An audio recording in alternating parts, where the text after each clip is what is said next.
सबुठु बड़ गुरुत्वपूर्ण डिबेट। आज प्रसंग हूँ देश बंधु वास्तव रे ओडिशा मदमुक्त हो पार।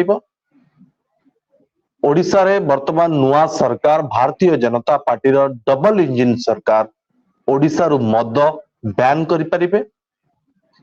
देश बंधु वर्तमान मद को लेकिन जोरदार भाव चर्चा होची। वर्तमान मंत्री राज्य सामाजिक सुरक्षा और भिन्नक्षम एवं सशक्तिकरण मंत्री नित्यानंद गंडन बयान को लेकिन देश बंधु वर्तमान सबुठी जोरदार चर्चा होची। कोन चर्चा हो नहीं देश बंधु निर्वाचन पूर्व भारतीय जनता पार्टी नेता माने मध्य प्रतिश्रुति देथिले जे निर्वाचन परे जदि बीजेपी रा सरकार ओडिसा रे आसे ताले ओडिसा रे मद बैन हबो आ मद व्यवसाय हबो नाही। देश बंधु मद एक बड़ डिबेट जे वर्तमान मद को लेकिन जितेबाला सरकार बंद करने निष्पत्ति नौचंती ए मद बंद को केते जन समर्थन जनाउछंती आ केते जन समर्थन जनाउना। किछि विशेषज्ञ कहउछंती मद द्वारा ओडिसा रो राजस्व बढ़िछि। ओडिशा सरकार मद बंद करि परिबे नाही कारण ओडिसा रो बहु अर्थ मद द्वारा राजस्व ओडिशा सरकार को मिलुछि। किंतु वास्तव देश बंधु मद बंद हो पारिबो ना नाही। वर्तमान बीजेपी रो नेता माने खुद मंत्री को बयानबाजी पर एबे जो प्रश्न उठुछि जे मद को बंद करबा केते सहज हबो। ए प्रसंग को लेकिन देश बंधु आज आलोचना करबा। हम सहित आलोचना रे अनेक ओडिसा साधारण जनता शामिल अछंती। मु समस्त को देश बंधु आपण मान को देखिबा पाई चाहे जो माने आम सहित शामिल अछंती। सुशांत पंडा अछंती आम सहित बालेश्वर रु सहित आपण को आमे देखौचु डॉक्टर राज मयूरभंज रु अछंती।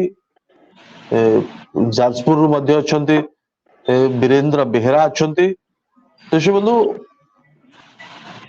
ता सहित सानू कुमार सासमल मध्य आम सहित वर्तमान जोड़ी होकी अछंती। आमे समस्त सहित देश बंधु आमे आलोचना करबा। किंतु ता पूर्व देश बंधु मु स्पष्ट भावे जानिबा पाई चाहे हमर जो माने पैनलिस्ट आज शामिल अछंती जे साधारण प्रश्न होची मद बंद करबा सहज हबो कि। सुशांत पंडा सुशांत बाबू बालेश्वर अछंती। सुशांत बाबू आपको लागुची जे मद बंद हेई परिबो ओडिसा रु? सर नमस्कार सर समस्त जो अच्छे ग्रुप रे समस्त को प्रथम नमस्कार। बयस रे मोर बहुत बड़ हेबे गोटे बयस रे म आपन थार बहुत आपन फेस पूरा देखानु। आपन मोबाइल आ टिके डाउन करंतु। हां बस कथारे किसी भूल भाल थिबो बा ये थिबो सर क्षमा करिवे। नहीं बंद मद बंद हेई परिबो कि? निश्चित भाव में सर बंद हो पार। आपण कथा को 100% समर्थन करुच्ची और 100% मु आशा व्यक्त जे निश्चित भाव में ओडिशा मद बंद हो ओडिशावासी को नहीं आम सर गोटे गाँव गोटे भिलेज आम जानी मद प्रकार प्रोब्लेम देखिए मद ମାନେ ବହୁତ ହଠାତ୍ ଦୁଇଟା ବଜାରକୁ 100 ଟଙ୍କା କଣାକଟା ହେଇଛି। ସେଠି ଗୋଟେ ମଦ କାଉଣ୍ଟର ପାଇଁ ମାତ୍ର सुशांत बाबू आपन ऑडियो ठीक से सुबु नाही। मु आपन पाकु परवर्ती मुहूर्त आछि कृष्णा दास कलाहांडू अछन। कृष्णा बाबू कोन लागुची मद बंद हेबा संभव कि वर्तमान जो बयान चलीची? जदि गवर्नमेंट चाहिए बंद करि परिबो तापर क्षमता अछि किंतु गवर्नमेंट केबे चाहिबोनी। काहे चाहिबोनी बाबू? काहे कि आम ओडिसा रे प्रथम कथा राजस्व एते आछि सबुठ मदर अधिकार राजस्व आछि। 18 रु 28% बिटवीन 18 रु 28% गोटे आछि माने 1000 टंका मदरे 28% माने 280 टंका। अच्छा माने हिसाब करंतु केते कोटी टंकार बिक्री होतो मद ओडिसा रे। तो सबुठ अधिक राजस्व जदि आछि ताले हमरो मदरे आछि। तो मद बंद हेबा संभव नुहे? मते लागुनी संभव नुहे। किंतु भारतीय जनता पार्टी रो मंत्री कहउछन्ती स्पष्ट भाबे जे मद খুব শীঘ্ର ବନ୍ଦ ହବ ଏହାକୁ ନେଇକି ଆଲୋଚନା ହଉଛି? 5 ବର୍ଷ ସମୟ ଦେଲି, 5 ବର୍ଷରେ ଯଦି ବନ୍ଦ କରିଦେବେ ତାହେଲେ ମୁଁ ମାନି ନେବି। ଆଚ୍ଛା, ଡକ୍ଟର ରାଜ ଆପଣଙ୍କୁ କଣ ଲାଗୁଛି ଯେ ମଦ ବନ୍ଦ ହବା ସମ୍ଭବ? ମତେ ଲାଗୁଛି ଯେ ମଦ ବନ୍ଦ ହବ, ଯେମିତି ସେ ଭାଇନା କହିଲେ ଗଭର୍ଣ୍ଣମେଣ୍ଟ ଯଦି ଚାହିଁବ ଗଭର୍ଣ୍ଣମେଣ୍ଟ ହାତରେ ସବୁ କିଛି ଅଛି, ବନ୍ଦ ହେଇପାରିବ। ଯଦି ଗଭର୍ଣ୍ଣମେଣ୍ଟ ଆପଣଙ୍କର ବନ୍ଦ କରିବା ପାଇଁ ଚାହାନ୍ତି ତାକୁ ଆଉ କେହି ଅଟକେଇ ପାରିବେନି। ଯେମିତି ରାଜସ୍ୱ ଅଧିକ ଆସୁଛି ଠିକ ଅଛି, କିନ୍ତୁ ଯଦି ରାଜସ୍ୱ ଆମେ ସ୍ୱାର୍ଥକୁ ଦେଖିବା ପାଇଁ ଯାଉଛୁ, କିନ୍ତୁ ବହୁତ ଫ୍ୟାମିଲି ଆପଣଙ୍କର ଏଇ ମଦ ପାଇଁ ମାନେ କଣ ନଷ୍ଟ ହେଇଯାଉଛନ୍ତି, ବୁଝିପାରିଲେ କି? ତେଣୁ ମୁଁ ଚାହୁଁଛି ମଦ ବନ୍ଦ ହେଲେ ଭଲ। ମଦ ହିଁ ବନ୍ଦ ହେଇପାରିବ, ଚେଷ୍ଟା କଲେ ସମସ୍ତେ ଯଦି ପବ୍ଲିକ ବି ଚାହିଁବେ ତାହେଲେ ମଦ ବନ୍ଦ ନା ବି ହେଇପାରିବ। ଆମେ ନୁହେଁ, ଓଡିଶା ବାସୀ ଚାହୁଁଛନ୍ତି ମଦ ବନ୍ଦ ହେଇଯାଉ, କିନ୍ତୁ ଆଜ୍ଞା, ଗଭର୍ଣ୍ଣମେଣ୍ଟ ବନ୍ଦ କରିବ କି? ଗଭର୍ଣ୍ଣମେଣ୍ଟ ବନ୍ଦ କରିବ, ଗଭର୍ଣ୍ଣମେଣ୍ଟ ବନ୍ଦ କରିବ, ବିଜେପି ଗଭର୍ଣ୍ଣମେଣ୍ଟ ଯୋଉଟା କହୁଛି ବନ୍ଦ କରିବ ଆଜ୍ଞା। ମତେ ବିଶ୍ୱାସ ଲାଗୁନି, ଅଛି? କାହିଁକି ନା ମାନେ ମତେ ବିଶ୍ୱାସ ନାହିଁ। ଅଧିକ ଟ୍ୟାକ୍ସ ଯେହେତୁ ଆସିଛି ସେଇଥିରୁ, ଆଜ୍ଞା, ଅଧିକ ଅଧିକ ଟ୍ୟାକ୍ସ ଯେହେତୁ ଟ୍ୟାକ୍ସ ମଦର। ମିଳୁଛି ମଦରୁ, ହଁ ମଦ ବନ୍ଦ ମଦରୁ ହବା ଟେକ୍ସ ଏତେ ସହଜ ଆସିପାରେ। ନୁହେଁ। ହଁ ମଦରୁ ଅଧିକ ଟେକ୍ସ ଆସିପାରେ। ଅଦର ମାନେ କଣ ଆପଣଙ୍କର ଯେହେତୁ ଲୋକଙ୍କର ଅସୁବିଧା ହଉଛି, ଲୋକଙ୍କର ଘର ଭାଙ୍ଗୁଛି, ତେଣୁ ଗଭର୍ଣ୍ଣମେଣ୍ଟ ଚାହିଁବ ନିହାତି ଯେ ମଦ ବନ୍ଦ ହଉ। ଯେହେତୁ ବିଜେପି କହୁଛନ୍ତି ଗଭର୍ଣ୍ଣମେଣ୍ଟ ଗଭର୍ଣ୍ଣମେଣ୍ଟ ଚାହିଁବ ନିହାତି ଭାବେ ମଦ ବନ୍ଦ ହଉ ବୋଲି। ଆଜ୍ଞା, ରଞ୍ଜନ ଚାହିଁବ ବାବୁ ନୁହେଁ, ଆପଣଙ୍କୁ କଣ ଲାଗୁଛି? ଚାହିଁବ ନୁହେଁ, ନା ନା ନା, ଡକ୍ଟର ରାଜ ଭାଇ କହିଲେ ଗୋଟେ ଟିକେ କଥା। ସାର୍ ଟିକେ କୃଷ୍ଣ ଭାଇ ଟିକେ କହିଦଉଛି। ଶୁଣନ୍ତୁ ସାର୍, ଯୋଉଟା କହିଲେ ଓଡିଶାରେ ମଦ ବନ୍ଦ, ଏଇଟା ଗୋଟେ ହଉଛି ବିହେଭିୟରାଲ ଚେଞ୍ଜେସ୍, ଏବଂ ସରକାରୀ ସ୍ତରରେ ବା ପ୍ରଶାସନିକ ସ୍ତରରେ ନିହାତି ରୂପେ ଆବଶ୍ୟକତା ରହିଛି। ଯୋଉ ପ୍ରେସରାଇଜ ର ଯୋଉ ପ୍ରକାର ଯୋଉ ଧରପକଡ଼ଠୁ ଆରମ୍ଭ କରି ବିଭିନ୍ନ ଜିନିଷ ହବା ଦ୍ୱାରା ନିଶ୍ଚିତ ବନ୍ଦ ହବ। ଅସମ୍ଭବ ବୋଲି କିଛି ଜିନିଷ ଡିକ୍ସନାରୀରେ ନାହିଁ, ସମ୍ଭବପର। ସେଥିପାଇଁ ମାନସିକ ସ୍ତରରେ, ଶାରୀରିକ ସ୍ତରରେ, ପ୍ରଶାସନ ସ୍ତରରେ ଯଦି ଉଦ୍ୟମ ହବ, ନିଶ୍ଚିତ ଭାବରେ ବନ୍ଦ ହବ। ଆପଣ ଯୋଉ କହିଲେ ରାଜସ୍ୱ କଥା, ମୁଁ ସେଥିରେ ଏକମତ। ଟଙ୍କା ରାଜସ୍ୱ ଆପଣ ସୋସିଆଲ ଅଡିଓର କଥା ପ୍ରୋବ୍ଲେମ। ଦେଖ, ଯଦି ସୋସିଆଲରେ ଆପଣ ଦେଖିବେ ପାଖାପାଖି 12,000 କୋଟି ଟଙ୍କାର ହେଲ୍ଥ ଇଞ୍ଜୁରି ହଉଛି। ହୁଁ 10,000 କୋଟି ଟଙ୍କାର ସୋସିଆଲ ଇଏରେ ଖର୍ଚ୍ଚ ହଉଛି, ଲକ୍ଷ ଲକ୍ଷ ଲୋକଙ୍କର ଜୀବନ ଯାଉଛି। ତେଣୁ ହବନି ବୋଲି କହିବାଟା ଭୁଲ ହବ।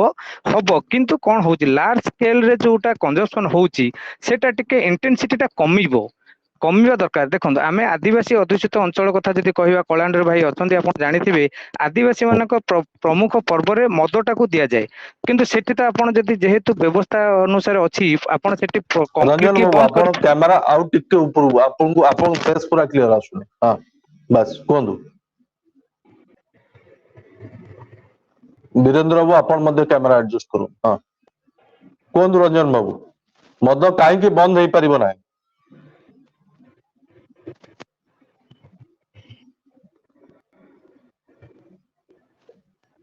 ରଞ୍ଜନ ବାବୁ, ମଦ କାହିଁକି ବନ୍ଦ ହେଇପାରିବ ନାହିଁ? ହେଇପାରିବ, ହେଇପାରିବନି କହୁନି, ନିଶ୍ଚିନ୍ତ ହେଇପାରିବ। ହଁ, ସେଥିପାଇଁ ଆଚ୍ଛା, ପ୍ରଶାସନିକ ସ୍ତରରେ ନିହାତି ଇଏ ଦରକାର, ଉଦ୍ୟମ ଦରକାର। ପ୍ରଶାସନିକ ଏବଂ ସ୍ତରରେ ଉଦ୍ୟମ ଦରକାର। ଏବଂ ହଁ, ସାମାଜିକ ସଚେତନତା ଆବଶ୍ୟକତା ଅଛି। ସାମାଜିକ ସଚେତନତା। ମଦ ବନ୍ଦ ହେଇଗଲେ ବେନାମୀ ମଦର କାରବାର ଅଧିକ ଓଡିଶାରେ ବଢିଯିବ କି? ବିଷାକ୍ତ ନିଶ୍ଚିନ୍ତ ମଦର କାରବାର ଅଧିକ ବଢିଯିବ କି? ଇଏ ଏକ ସବୁଠୁ ବଡ ନିଶ୍ଚିନ୍ତ ପ୍ରଶ୍ନ। ବଢିବ, ନିଶ୍ଚିନ୍ତ ବଢିବ। କିନ୍ତୁ ମଦ ବନ୍ଦ କରିବା ନିଷ୍ପତ୍ତି ଓଡିଶା ସରକାର, ବିଜେପି ସରକାର ନେଇପାରିବେ, ଏଇ ବିଶ୍ୱାସ ବୀରେନ୍ଦ୍ର ବାବୁ ଆପଣଙ୍କର ଅଛି?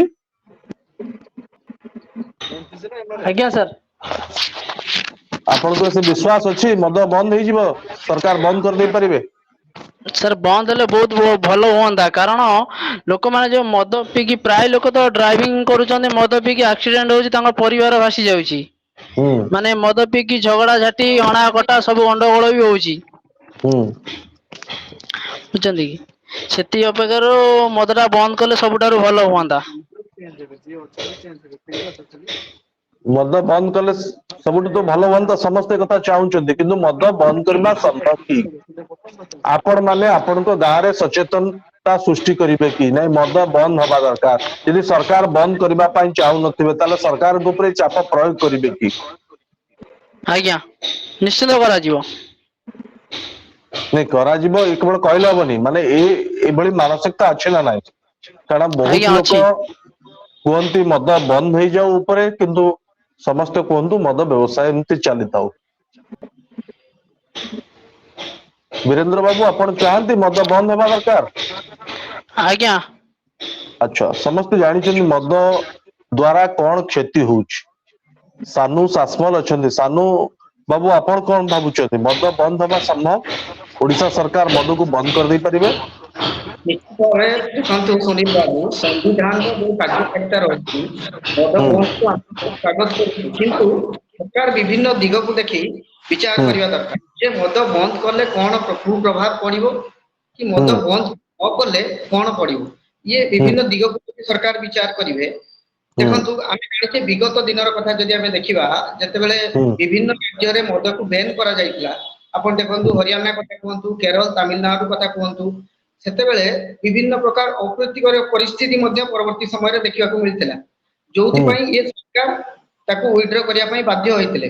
ତେଣୁ ଓଡ଼ିଶା ସରକାର ଯେତେବେଳେ ନୂତନ ସରକାର ଆସିଛନ୍ତି ସେ ବିଭିନ୍ନ ଦିଗକୁ ବିଚାର କରିବା ଦରକାର ଯେ ମଦ ବନ୍ଦ କଲେ କଣ ପ୍ରଭାବ ପଡିବ। ପ୍ରଥମେ ଆମେ ଯଦି ଦେଖିବା ମଦ ବନ୍ଦ କଲେ गोटे बड़ धरणर राजस्व क्षति घटवार रही तत्सहित ये जो देशी मदर चल प्रचल तत्सहित देशी मद जहाँकि सस्तार जो 5 टका 10 टकर जो देशी मद मिलूला ताहा बहुत दर मिले तत्सहित देशी मद पीवा द्वारा स्वास्थ्य आहरी दिन को दिन क्षति घटेबार लगे तत्सहित ये जो माफिया ड्रग्स बेपारी मतुआला वर्ग दिन को दिन बढ़ीबार लगे किंतु भल कौन हम आम देखा जदि मद बंद करा जाए ताहले आमे युवपीढ़ी कथा देखा कि पारिवारिक क्षेत्र में देखा कौन भल हो पार जे मद बंद करने द्वारा स्वास्थ्यगत समस्या जो देखा जाउछि विभिन्न स्वास्थ्यगत समस्या सेटा बोधुए तार मापटा कमी जाई पारे। ड्रिंक एंड ड्राइव जो माने करूचंती मद्यपान करिकी गाड़ी चलाउचंती निश्चित भावे एक्सीडेंट दुर्घटना मध्य कमिबार संभावना रही एवं राज्य रे गुटे सबुठु बड़ कथा आशा करा जाई पारे जे मद बंद हेले राज्य रे गरीबी कमिबा। अच्छा मद बंद हेले गरीब कमिबो ओके ये तो सब रहला मद बंद होबा द्वारा कौन आमे लाभ पाइबा किंतु मद बंद होबा द्वारा कौन क्षति हबो ओडिशा वासिंकर कौन क्षति हबो कृष्ण बाबू? आज्ञा मद बंद हेले कौन क्षति हबो? क्षति तो बहुत किसी हम आज्ञा एक राजस्व क्षति हम द्वितीय लोक तो देशी मद गुड़िक पीकी देह खराब करेंगे अत्याधिक मृत्यु हम मद मृत्यु आरंभ होड़शा तृतीय नंबर कथा हूँ लोक देह एत बिगड़ लास्ट को पैसा भी लोक पाखे नथिबो देह को जत्न नापे निहाती जिनसा हम। देखो बड़ कथा सुनील बाबू मद बंद कले ओडिशा भाया राज्य में आमर जो पाख निकटवर्ती रही राज्य पश्चिम बंगाल कथा कहतु कि झारखंड कथा कहतु आंध्र कथा कहतु एथिरु जो माफिया राज भी बढ़िबो एवं चोरा मदर कारबार मध्य बढ़िबो ओडिशा रे चोरा मदर कारबार बढ़िबो लागुछ आपन को? निहाती निहाती भाई जोड़ा कहले एकदम राइट। अच्छा आज्ञा कोविड टाइम रो कथा कहूची कोविड टाइम रे जेतले कोविड इतला ओडिशा रे सेही टाइम रे आपन कलिकता रे माल आस्तला ओडिशा को मद आपन जानि छंती गोटे मदर दाम जेतले 200 टंका थिला सेतले 2000 टंका रे बिक्री होतला ओडिशा रे। नहीं मद बंद करबा पाई सरकारंकर आंतरिकता अछि ना केवल जेहेतु निर्वाचन रे कुआ जायतला प्रतिश्रुति दिया जायतला जोति पाई मद बंद करबा पाई ई केवल एक वर्तमान केवल चर्चा करा जाउची जेमति श्रीमंदिर रे चारि द्वार खोल दिया गला तापर जेतबेले ताकू कंट्रोल करी हला नै चारि द्वार बंद कर दिया गला तो एथरु कोन लागुची जे मद बंद को नेकी वास्तव रे सीरियसली सरकार चिंता करूचंती ना ये जेहेतु प्रतिश्रुति दिया आइची ताकू केवल चर्चा रखिबा पई करा जाउची? चर्चा रखिया पई ए प्रतिश्रुति जो कराइची से जिनिस पई कहैछि नहले मद बंद हेबो नाही मते विश्वास नाही टोटली विश्वास नाही। अच्छा डॉक्टर राज आपन कोन लागुची मद बंद होबा द्वारा कौन समाज उपरे यार लाभ मिलिबो समाज पई एवं मद बंद होबा द्वारा कौन क्षति सहब ओडिशा?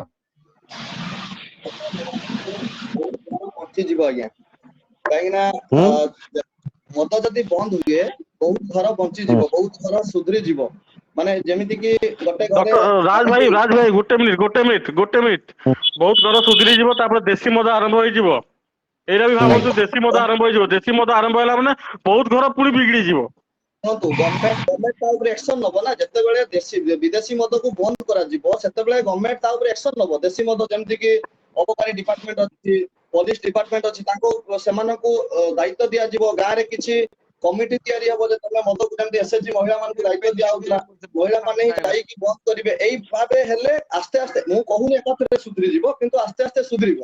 ଆଉ ଗୋଟେ ଜିନିଷ ମୁଁ ଗଭର୍ଣ୍ଣମେଣ୍ଟକୁ ସଜେସନ ଦେବି, ଏମିତି ହଉ ଗଭର୍ଣ୍ଣମେଣ୍ଟ ଯଦି ଆମେ କହୁଛୁ ଅର୍ଥ ଆସୁଛି ମଦରୁ ବେଶୀ, ଏମିତି କରନ୍ତୁ ଗଭର୍ଣ୍ଣମେଣ୍ଟ ଯେ ପ୍ରତ୍ୟେକ 40 କିଲୋମିଟର 50 କିଲୋମିଟର 60 କିଲୋମିଟର ଦୂରେ ଗୋଟେ ଗୋଟେ ସ୍ୱୀକୃତି ପ୍ରାପ୍ତ ମାନେ ମଦ ଦୋକାନ ରହୁ, ତାହେଲେ ବି କିଛିଟା ମଦ କଣ୍ଟ୍ରୋଲ ହେଇପାରିବ। ଇଏ ହେଲେ ବି ବହୁତ ଭଲ ହବ।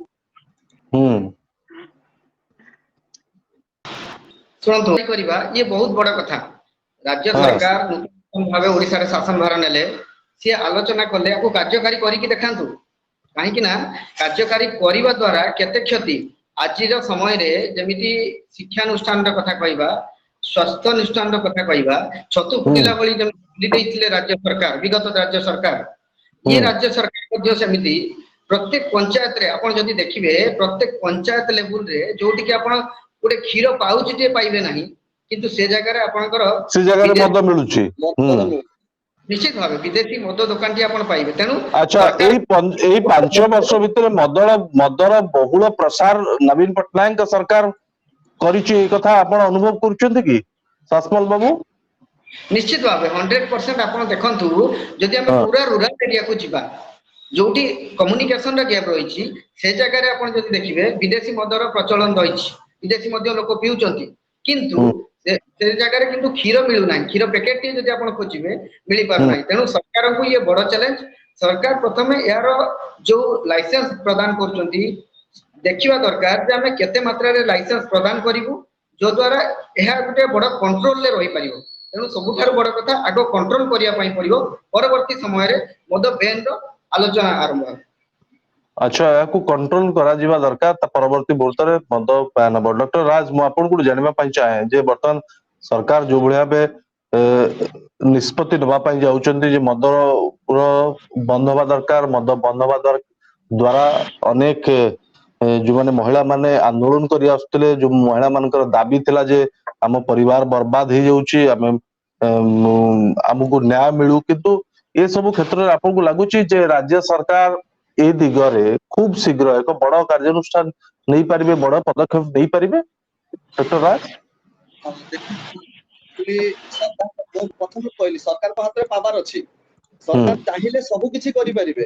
କିନ୍ତୁ ଯେମିତି ଭାଇ ମାନେ ସବୁ କହୁଛନ୍ତି ଯେ ରାଜସ୍ୱ ଉପରେ ପ୍ରଭାବ ପଡିବ, ଯେମିତି ସିଏ ବି ଭାଇନା କହିଲେ ଯେ ହଁ ବାହାର ରାଜ୍ୟର ମାନେ କଣ ଚୋରା ମଦ ପୁଣି ବିକ୍ରି ହବ, ଏଟା ବି ହେଇପାରେ। ବିଭୂତି ଭୂଷଣ ସାହୁ ଆମ ସହିତ ଯୋଡି ହେଇଛନ୍ତି। ଡକ୍ଟର ରାଜ, ମୁଁ ଆପଣଙ୍କ ପାଖକୁ ଯିବି। ବିଭୂତି ବାବୁ, ଆପଣ ଲାଗୁଛି ଯେ ରାଜ୍ୟ ସରକାର ମଦକୁ ବନ୍ଦ କରିପାରିବେ?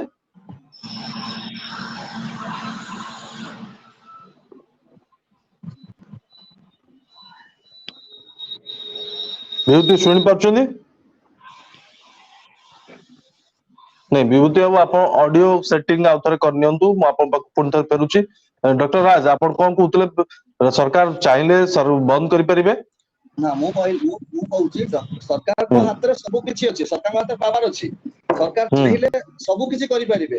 କିନ୍ତୁ ଯେମିତି ଭାଇ ମାନେ ସବୁ କହୁଛନ୍ତି ଯେ ବାହାର ରାଜ୍ୟରୁ ମଦ ଚୋରାରେ ବିକ୍ରି ହବ, ଦେଶୀ ମଦ ମହୁଲି ମଦ ବିକ୍ରି ହବ, ଲୋକ ଖାଇକି ଦେହ ଖରାପ ଅଧିକା ହବ, ଇଏ ବି ଯଦି ଆମେ ଆଖିରେ ଦେଖିବୁ ତାହେଲେ ସିଏ ବି 100% ସତ କଥା। କିନ୍ତୁ ଆମକୁ ପ୍ରଥମେ ତ ଆମ ମାନଙ୍କୁ ସଜାଗ ହବା ପାଇଁ ପଡିବ, ଆମେ ମାନେ ସଜାଗ ହବା ଦରକାର। ସରକାର ଯେତିକି ସଜାଗ ହେବେ, ଆମେ ମାନେ ଯଦି ସମସ୍ତେ ସହଯୋଗ କରିବୁ ସରକାରଙ୍କୁ, ତାହେଲେ ଆପଣଙ୍କର ମଦ ବନ୍ଦ ହବା ପାଇଁ ବେଶୀ ସମୟ ଲାଗିବ ନାହିଁ। ମାନେ ଯେମିତି କି ଆଜିକା କଥା, ମୋର ଜଣେ କ୍ଲାଏଣ୍ଟ, ପେସେଣ୍ଟ ଆପଣଙ୍କର ଦୀର୍ଘ 3 ମାସ ତଳେ, ମାନେ ବିଗତ 3 ମାସ ପୂର୍ବରୁ ସେ ମୋ ପାଖକୁ ଆସିଥିଲେ ଟ୍ରିଟମେଣ୍ଟ ହବା ପାଇଁ। ମୁଁ ତାଙ୍କୁ ପଚାରିଲି, ଆପଣ ଆଲକୋହଲ ନିଅନ୍ତି ଆଜ୍ଞା? ହଁ ସାର୍ ମୁଁ ନିଏ। ସତ କହିଲେ, ହଁ ସାର୍ ନିଏ। ମୁଁ ଯଦି ଆପଣ ଆଲକୋହଲ ଛାଡିବେ ତାହେଲେ ମୁଁ ଆପଣଙ୍କୁ ମେଡିସିନ ଦେବି, ନହେଲେ ଆପଣଙ୍କର ବହୁତ କ୍ଲିନିକ ଅଛି, ବହୁତ ଡକ୍ଟର ଅଛନ୍ତି, ତାଙ୍କୁ ଯାଇପାରିବେ।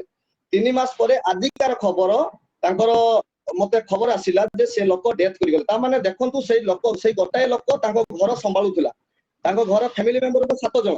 ତାମାନେ ସେଇ ଲୋକଟା ଯଦି ମୋ କଥାରେ ସୁଧି ଯାଇଥାନ୍ତା 3 ମାସ ଭିତରେ, ମୋ ମେଡିସିନ ଖାଇ ସେ ବୋଧେ ଭଲ ହେଇପାରିଥାନ୍ତା।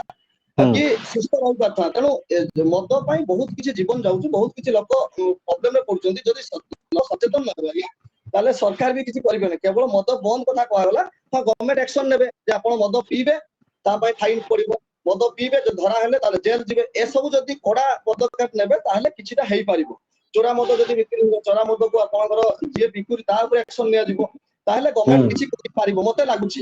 ନାଇଁ ଡକ୍ଟର ରାଜ, ଗୁଜରାଟରେ ବନ୍ଦ ଅଛି, ବିହାରରେ ବନ୍ଦ ଅଛି ମଦ, ଓଡିଶାରେ ମଦ ବନ୍ଦ ହେଇପାରିବ ଏଇଭଳି ଏକ ହେଇପାରିବ ହଁ, ସାର୍ ହେଇପାରିବ। କିନ୍ତୁ ସରକାର ଚାହିଁବେ କି? ସରକାର ଚାହିଁଲେ ସାର୍ ଶୁଣନ୍ତୁ, ମୁଁ ରିସେଣ୍ଟ 8 ମାସ ତଳେ ୟୁପି ଗଲି। ୟୁପିରେ ହଁ ପ୍ରତ୍ୟେକ 100 କିଲୋମିଟର ଦୂରରେ ଗୋଟେ ସିକ୍ୟୁରିଟି ଥିବା ମଦ ଦୋକାନ, ତାଙ୍କର ତ କାହିଁ କିଛି ଝାମଲା ନାହିଁ।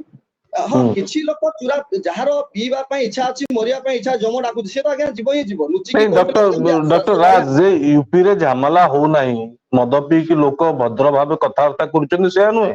ୟୁପିରେ ଆଜ୍ଞା ମଧ୍ୟ ଗଣ୍ଡଗୋଳ ହଉଛି, ୟୁପିରେ ମଧ୍ୟ ହଣାକାଟ ହଉଛି, ୟୁପିରେ ମଧ୍ୟ ପାରିବାରିକ ସ୍ତରରେ ଅଶାନ୍ତି ସୃଷ୍ଟି ହଉଛି। ମଦ ଯିଏ ପିଇବ ହଁ ସେ ଆଜ୍ଞା ପରିବାରରେ ଅଶାନ୍ତି ହବ, ସେ ସମାଜର କ୍ଷତି ହବ, ଏ କଥା ସମସ୍ତେ ନିହାତି ନିହାତି ଜାଣିଛନ୍ତି ନିହାତି ସାର୍ ନିହାତି। ଡକ୍ଟର ରାଜ। କିନ୍ତୁ ମଦ ମୁକ୍ତ ଭାରତ ନା ମଦ ମୁକ୍ତ ଓଡିଶା ହବା ଦରକାର? ହେଇପାରିବ ଆଜ୍ଞା, ମୁଁ ହୁଁ ଯୋଉଟା କହିଲି ସରକାର ଚାହିଁଲେ ହେଇପାରିବ, ଆମେ ବି ତାଙ୍କୁ ସପୋର୍ଟ ଦବା ଦରକାର, ହେଇପାରିବ। ହୁଁ କାନୁ ବାବୁ, ମଦ ମୁକ୍ତ ଭାରତ ନା ମଦ ମୁକ୍ତ ଓଡିଶା ହବା ଦରକାର? ନିଶ୍ଚିତ ଭାବେ ଏଇଟା ଗୋଟେ ବହୁତ ବଡ ପଏଣ୍ଟ ଆପଣ ପଚାରିଲେ ଯେ ହୁଁ ମଦମୁକ୍ତ ଭାରତ କିମ୍ବା ମଦମୁକ୍ତ ଓଡିଶା ହେବା ଦରକାର। ପ୍ରଥମେ ଆମେ ଦେଖିବା ମଦ ପିଉଛି କିଏ। ହୁଁ ହୁଁ କିଛି ଜଣ କୁହନ୍ତି ଆମେ ମଦ ପିଉନୁ, ସେମାନେ ମଧ୍ୟ ମଦ ପିଉଛନ୍ତି। କିଛି ଜଣ ଖୁସିରେ ମଦ ପିଉଛନ୍ତି, ଆଜ୍ଞା କିଛି ଜଣ ହୁଁ ନିଜର ମଦ ପିଉଛନ୍ତି, ତତ୍ ସହିତ କିଛି ଜଣ ସାଙ୍ଗସାଥି ମେଳରେ ମଧ୍ୟ ମଦ ପିଉଛନ୍ତି। ତ ପ୍ରଥମେ ଦେଖିବା ପାଇଁ ପଡିବ ଯେ ନିଜେ ଆମେ ସଚେତନ ହେଲେ, ନିଶ୍ଚିତ ଭାବେ ଯଦି ନିଜେ ସଚେତନ ରହିବେ ତାହେଲେ ନିଜ ସଚେତନତାରୁ ରାଜ୍ୟ, ରାଜ୍ୟରୁ ଦେଶ। ହୁଁ ନିଶ୍ଚିତ ଭାବେ ଇଏ ବହୁତ ଭଲ ପ୍ରଶ୍ନ ଥିଲା। ଆଚ୍ଛା ସାନୁ, ଆପଣ ତ କେନ୍ଦ୍ରାପଡାରୁ ଆସୁଛନ୍ତି, କେନ୍ଦ୍ରାପଡାରେ ବର୍ତ୍ତମାନ କିଛି ଦିନ ହେଲା ଆମ ପାଖରେ ଯାହା ରିପୋର୍ଟ ଅଛି, କେନ୍ଦ୍ରାପଡାରେ ମଧ୍ୟ ବ୍ୟାପକ ମଦ ଦୋକାନ ଖୋଲି ଯାଇଛି, ଅନେକ ଯୁବ ଗୋଷ୍ଠୀ ଏହା ଦ୍ଵାରା ପ୍ରଭାବିତ ହଉଛନ୍ତି। ଆପଣଙ୍କ ସାହି ପଡିଶାରେ ବିଶେଷ ଭାବେ ବର୍ତ୍ତମାନ ଘରେ ଘରେ ଏଇ ମଦ ଯୋଗୁ ଅଶାନ୍ତି ସୃଷ୍ଟି ହଉଛି, ଲୋକ ବାହାରିଛନ୍ତି କେବେ ଏହାକୁ ବିରୋଧ କରିବା ପାଇଁ, ମଦ ଦୋକାନ ବନ୍ଦ ହବା ଦରକାର ବୋଲି? ଦେଖନ୍ତୁ, ନିଶ୍ଚିତ ଭାବେ ମଦ ବନ୍ଦ ତଥା ମଦ ବିରୋଧରେ ଯୋଉମାନେ ବାହାରୁଛନ୍ତି, ହୁଁ ଆପଣ ମାନେ ଦେଖିବେ ଯୋଉମାନେ ହିଁ ଘରୋଇ ହିଂସାରୁ ବର୍ତ୍ତିବା ପାଇଁ ହୁଁ କିମ୍ବା ମାନସିକ ଭାବେ ତାଙ୍କର ଚାପ ମୁକ୍ତ କରିବା ପାଇଁ ସେମାନେ ଇଏ ଆନ୍ଦୋଳନରେ ସାମିଲ ହେଉଛନ୍ତି, ଯୋଗଦାନ କରୁଛନ୍ତି। ହୁଁ କିନ୍ତୁ ଏହାକୁ ସଫଳ କରାଇବ କିଏ? ଆଚ୍ଛା।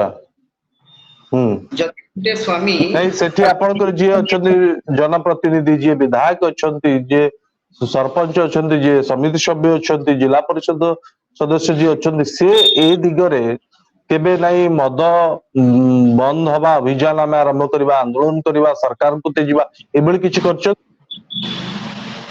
ସେମିତି ତ କ୍ୱଚିତ ଦେଖାଯାଏ, କିନ୍ତୁ ଯଦି ହୁଁ ଆମେ ଦେଖିବା ଯୋଉ ସ୍ତ୍ରୀଟିଏ ତା ସ୍ୱାମୀକୁ ଯଦି ମଦ ବନ୍ଦରୁ ରୋକି ପାରୁନାହିଁ, ହୁଁ ତାହେଲେ ସେଠି ଆନ୍ଦୋଳନରେ କଣ ସିଏ ଯୋଗଦାନ ଦେଇପାରିବ, ତଥା କଣ ସେ ଆଗକୁ ନେଇ କରିପାରିବ? ତେଣୁ ନିଜକୁ, ଆମର ଓଡିଶାରେ ସଚେତନତାର ଅଭାବ ରହିଛି।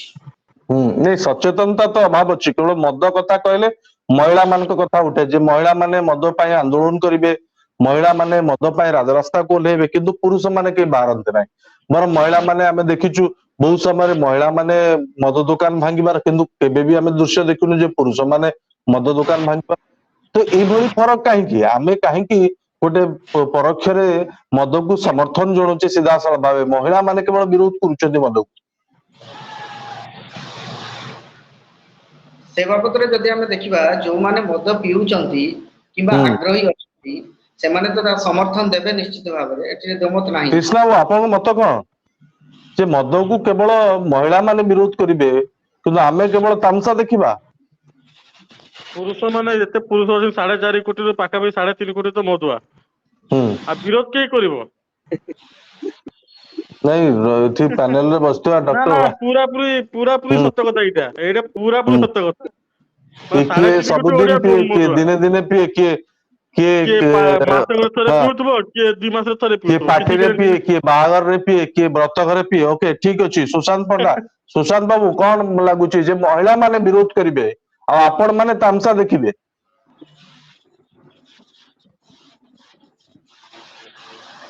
ସୁଶାନ୍ତ ବାବୁ ଶୁଣି ପାରୁଛନ୍ତି? ଓକେ, ଠିକ ଅଛି।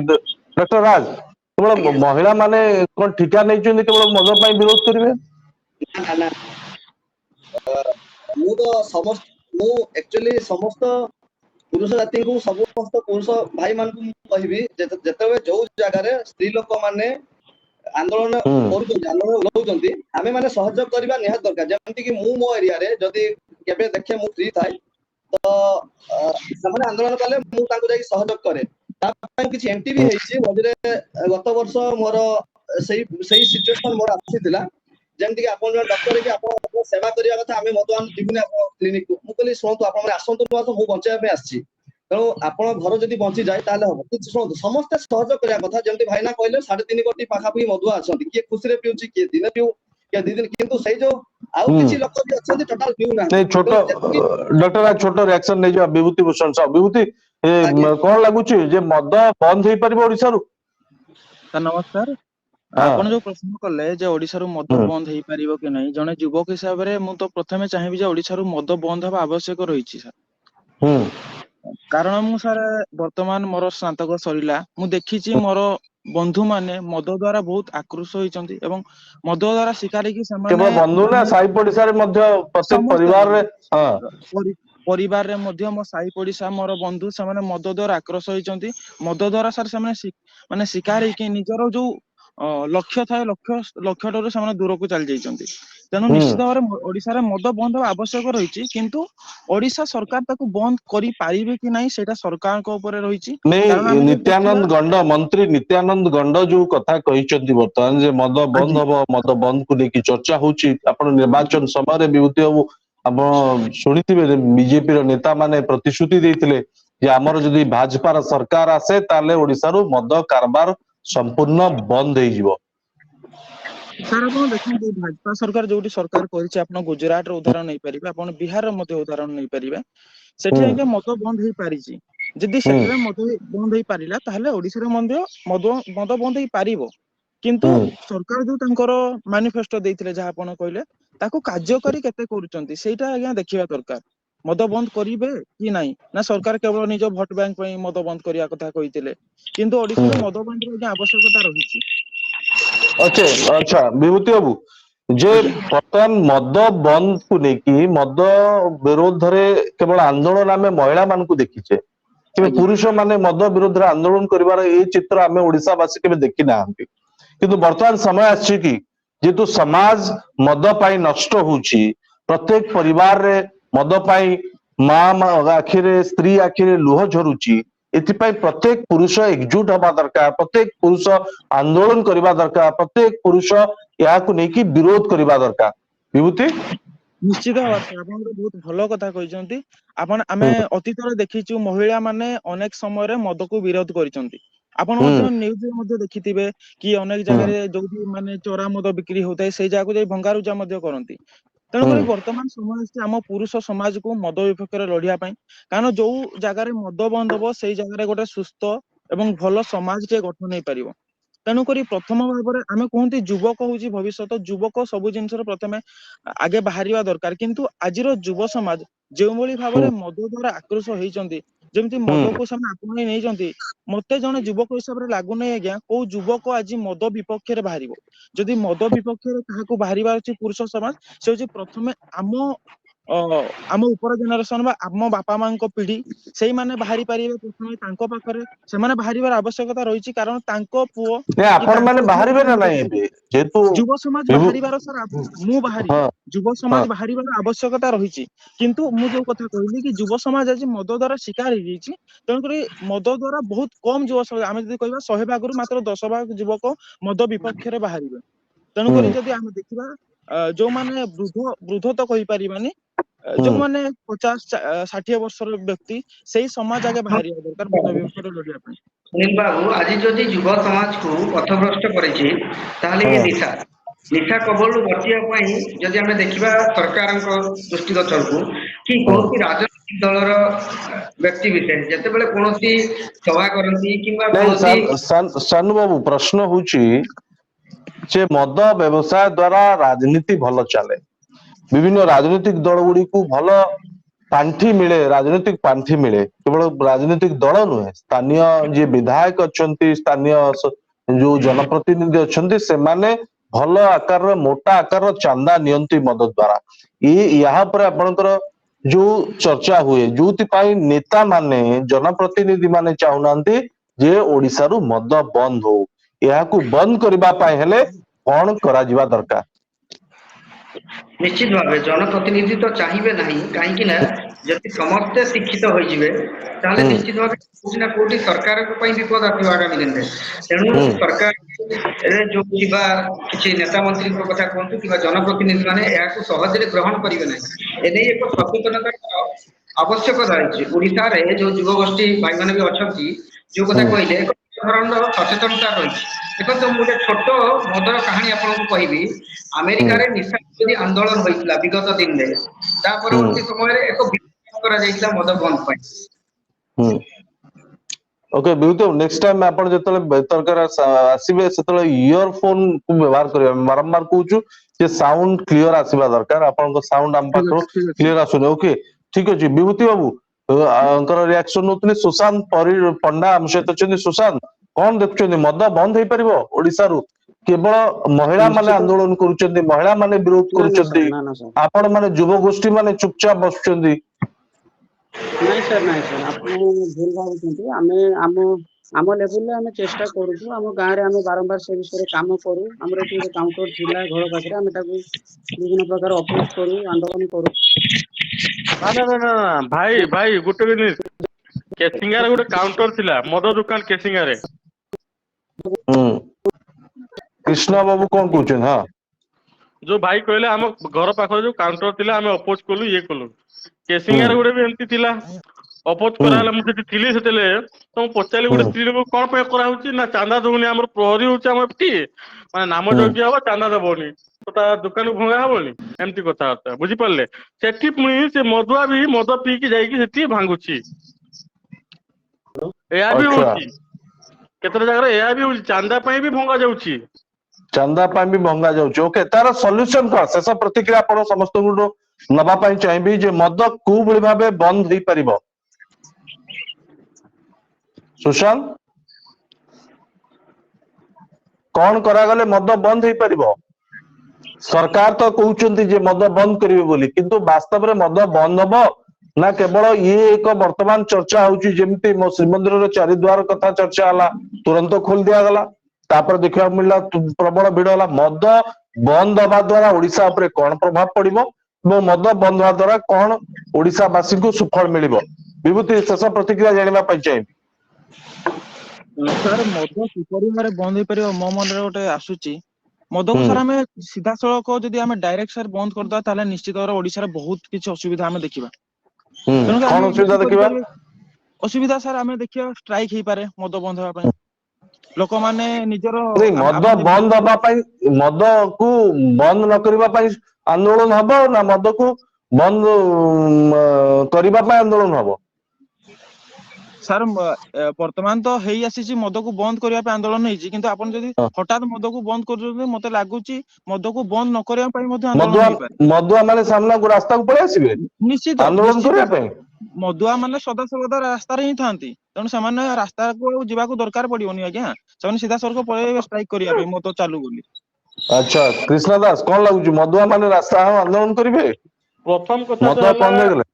ନା ପ୍ରଥମ କଥା ହେଲା ମଦ ବନ୍ଦ କରିବା କଥା କିଏ କହିଲା ଆପଣଙ୍କୁ? ହୁଁ ନିତ୍ୟାନନ୍ଦ ଗୌଣ୍ଡ ଆଜ୍ଞା କହିଲେ। ହୁଁ ଆପଣ ସେତେବେଳେ ଥିଲେ କି? ଆପଣଙ୍କ ଚ୍ୟାନେଲ ସେଠି ଥିଲା କି ସେଇ ଟାଇମରେ? ହୁଁ ଯଦି ଥିଲା, ଆପଣ ସେଠି ଗୋଟେ କୋଶ୍ଚିନ୍ କରିବାର ଥିଲା ଯେ ଆପଣ ହୁଁ ନିଜେ କହୁଛନ୍ତି ନା ଗୁଜୁରାଟରୁ ଖବର ଆସିଛି ଆପଣଙ୍କ ପାଖକୁ ବୋଲିକି।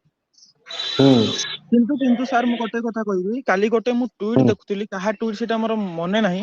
ଭାରତୀୟ ହୁଁ ଜନତା ପାର୍ଟିର ଜଣେ ନେତା ସେ କହିଲେ କି ଯୋଉ ନିତ୍ୟାନନ୍ଦ ସାର୍ ଯୋଉ ବାଇଟ୍ ଟି ଦେଇଥିଲେ, ସେଟା ତାଙ୍କର ବ୍ୟକ୍ତିଗତ ମତ ଥିଲା, ଦଳ କୌଣସି ହୁଁ ନିଷ୍ପତ୍ତି ନାହିଁ ଏଥିରେ। ଆଚ୍ଛା, ଆଜ୍ଞା ଏଟା ବ୍ୟକ୍ତିଗତ। ଏଇଟା ହଁ ଶୁଣନ୍ତୁ, ଏଠି ଗୁଜୁରାଟି ବେପାର ଚାଲିବ ଆଜ୍ଞା, ଓଡିଶାରେ କିଛି ନାହିଁ। ହୁଁ ଯୋଉମାନେ କହୁଛନ୍ତି ଏଠି ମଦ ବନ୍ଦ ହବ, ଇଏ ହବ ସିଏ ହବ, କିଛି ନାହିଁ। ମଦ ବନ୍ଦ ହବାର ନାହିଁ, କାହିଁକି ନା ମଦରେ ବହୁତ ଟ୍ୟାକ୍ସ ପାଉଛି ଓଡିଶା, ଆଉ କେହି ବି ବନ୍ଦ କରିପାରିବେ ନାହିଁ। ମଦକୁ କେହି ବନ୍ଦ ସାର୍ କରିପାରିବେ ନାହିଁ। ସାନୁ Tax ଯଦି ଆମେ ଆମେ ଯଦି ଆମେ ଯଦି 4.5 କୋଟି ଓଡିଶାର ଜନତା ଚାହିଁବୁ ରାଜରାସ୍ତାରେ ସମସ୍ତେ ଓହ୍ଲେଇବୁ ତାପରେ ବନ୍ଦ ହବ। 4.5 କୋଟି ଲୋକ କିନ୍ତୁ ଓହ୍ଲେଇବାର ଅଛି। 4.5 କୋଟି ଲୋକ ଓହ୍ଲେଇବାର ଅଛି। ସାନୁ ବାବୁ କିନ୍ତୁ କଣ ଲାଗୁଛି ଆପଣଙ୍କୁ? ନିଶ୍ଚିତ ଭାବେ ଯୋଉ କଥା କହିଲେ ଭାଇ, ଯଦି ଲୋକ ସଚେତନ ହେବେ 4.5 କୋଟି ଓଡିଶାବାସୀ ଚାହିଁବେ, ତତ୍ ସହିତ ସରକାରଙ୍କର ମଧ୍ୟ ବଡ ଭୂମିକା ରହିଛି। କଥାରେ କହିଦେଲେ ହବ ନାହିଁ, ତାକୁ କାମରେ ସିଏ କରିକି ଦେଖାନ୍ତୁ। କରି ସାରିଲା ପରେ ସରକାର ମଧ୍ୟ ତାକୁ ତାଗିଦ କରିବା ଦରକାର, ତଦାରଖ କରିବା ଦରକାର ଯେ ଆମର ଯୋଉ ପଡୋଶୀ ରାଜ୍ୟ ରହୁଛି ସେଠାରୁ କେମିତି ଆମଦାନୀ ଭଲ ଭାବରେ ନ ହେଇପାରିବ, ସେ ନେଇ ସରକାର ଏକ ସଂକଳ୍ପବଦ୍ଧ ହେବା ଦରକାର। ତା ସହିତ ଏକ ଭଲ ଟିମ୍ କାର୍ଯ୍ୟକାରୀ କରିବା ଦରକାର। ଭଲ ଟିମ୍ କାର୍ଯ୍ୟକାରୀ କରିବା ଦରକାର। ସୁନୀଲ ସାର୍, ମୁଁ କିଛି କହିବା ପାଇଁ ଚାହୁଁଛି। ଯୋଉ ହଁ ସାର୍ କହିଲେ, କୃଷ୍ଣା ସାର୍ କହିଲେ କି ଆମର ସାନୁ ସାର୍ କହିଲେ କି 4.5 କୋଟି ଓଡିଆ ରାଜରାସ୍ତାକୁ ଓହ୍ଲେଇବା ଦରକାର। ଆପଣ ଭାବି ପାରୁଛନ୍ତି 4.5 କୋଟି ଲୋକମାନଙ୍କର ମନ କେତେବେଳେ ଏକ ହେବ? ଏ ଅସମ୍ଭବ ସାର୍। 4.5 କୋଟି ଲୋକ କେବେ ବି ଏକ ସ୍ୱରରେ ମଦ ବନ୍ଦକୁ ମାନେ କହିବେନି କି ଓଡିଶାର ମଦ ବନ୍ଦ ହଉ ବୋଲି। ଇଏ ସମ୍ଭବ ନୁହେଁ। ତାହେଲେ ଶୁଣନ୍ତୁ ଏ ସମ୍ଭବ ନୁହେଁ। ମୁଁ ନା ତାହେଲେ ମୁଁ ବି କହିଦଉଛି, ଏଇ ବିଜେପି ସରକାର କି ଯୋଉ ସରକାର ବି ହଉ, ତାହେଲେ ମଦ ବନ୍ଦ ହେଇପାରିବ ନାହିଁ। That is final. ମଦ ବନ୍ଦ ହେଇପାରିବ ନାହିଁ। ବହୁତ ବହୁତ ଧନ୍ୟବାଦ। ଆମ ସହିତ ତମାମ ଅତିଥି ସାମିଲ ହେଇଥିଲେ, ତାଙ୍କର ମୂଲ୍ୟବାନ ସମୟ ପାଇଁ ଦର୍ଶକ ବନ୍ଧୁ ବହୁତ ବହୁତ ଧନ୍ୟବାଦ। ଦର୍ଶକ ବନ୍ଧୁ, ଆଜି ଆମେ ଆଲୋଚନା କରୁଥିଲେ ଯେ ଓଡିଶାରୁ ମଦ ବନ୍ଦ ହବା ସମ୍ଭବ କି?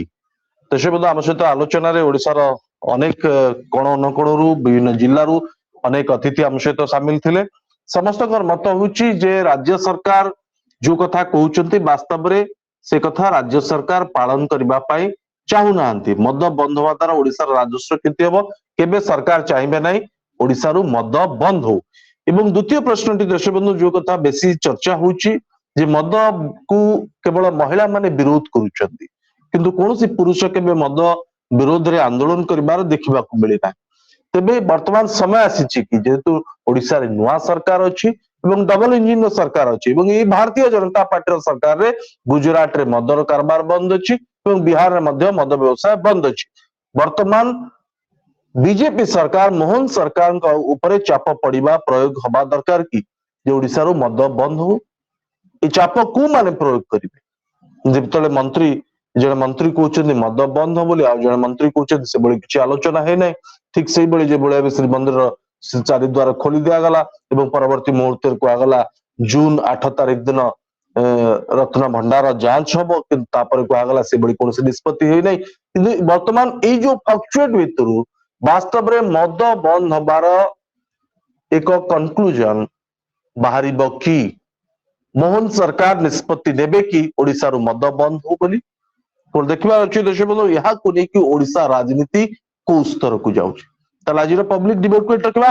ଆସନ୍ତା କାଲି ଆଉ ଏକ ବଡ ପ୍ରସଙ୍ଗକୁ ନେଇକି ଓଡିଶାର ସାଧାରଣ ଲୋକଙ୍କ ସହିତ କଥା ହବା। ସେ ପର୍ଯ୍ୟନ୍ତ ବିଦାୟ ଦିଅନ୍ତୁ। ନମସ୍କାର।